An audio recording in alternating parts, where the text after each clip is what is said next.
তো বন্ধুরা, সকাল সকাল আমি ডিউটিতে গিয়েছিলাম, কিন্তু খাওয়া দাওয়া কিছু করা হয়নি। এই কারণে কিন্তু ডিউটিতে গিয়ে হোটেলে চলে গেলাম। দুই বন্ধু যেখানে আমরা কাজ করি একসাথে, তারপরে দুই বন্ধু মিলেই কিন্তু হোটেলে চলে এসেছি খেতে। সকালবেলায় তো ভারী খাবার খাওয়া যাবে না, এই কারণে পরোটা এবং দুধ চা খেয়ে কিন্তু আমরা আবার চলে যাব মার্কেটের দিকে। হোটেলে ঢোকার মধ্যেই কিন্তু আমরা অর্ডারটা দিয়ে দিয়েছি। যা যা খাবো আমরা সেইগুলো অর্ডার দেওয়ার পর আমরা বসে পড়েছি। একটু হয়তো সময় লাগবে, তারা বললো যে 10 মিনিট সময় লাগবে বানাতে, গরম গরম এখনই বানিয়ে দেবো, কিন্তু সময় লাগবে একটু। তো বসে বসে আমি ফোন দেখছিলাম। ফোন দেখার মধ্যে একটা মাছি এসে আমাকে এত পরিমাণে জ্বালাচ্ছে, দেখো তাহলেই বুঝতে পারবে। ঘুরে ঘুরে আবার আমার কাছে আসে, আবার ঘুরে ঘুরে আমার কাছে আসে। দেখো চলে গেল, আবার একটু পরে কিন্তু আসবে। আমি কি খাওয়ার জিনিস ভাই? তুই আমার কাছেই ঘুরছিস, আমি কিছু খাওয়ার জিনিস নয়।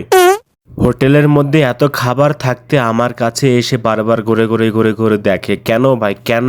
মাছি পোকামাকড়ের সাথে কথা বলতে বলতে তারপরে আমার রুটি পরোটা কিন্তু হয়ে গিয়েছে রেডি। আসলে কি, খাবার টাবার যদি আমি সামনে দেখি তাহলে কিন্তু আমি ধৈর্য ধরে বসে থাকতে পারি না। তাই বেশি বকস বকস পকস পকস না করে কিন্তু খাওয়া দাওয়া শুরু করে দেবো। তো দেখতেই পাচ্ছ পরোটাটা কত বড় আর কতই না একদম সেই স্পেশাল। সকালের দিকে আমি যে খাবারটা খাচ্ছি এই খাবারটাও কিন্তু খাওয়া উচিত নয়। এটা কিন্তু প্রচুর পরিমাণে তেল থাকে, তেলের কারণে কিন্তু অনেকজনই কিন্তু খায় না। আমি কিন্তু আজকে খাচ্ছি, কিন্তু প্রতিনিয়ত খাই না তেলের কারণে। তেল যদি প্রতিনিয়ত যদি খাওয়া যায় তাহলে কিন্তু ভাই আমি অসুখেই মরে যেতে পারি।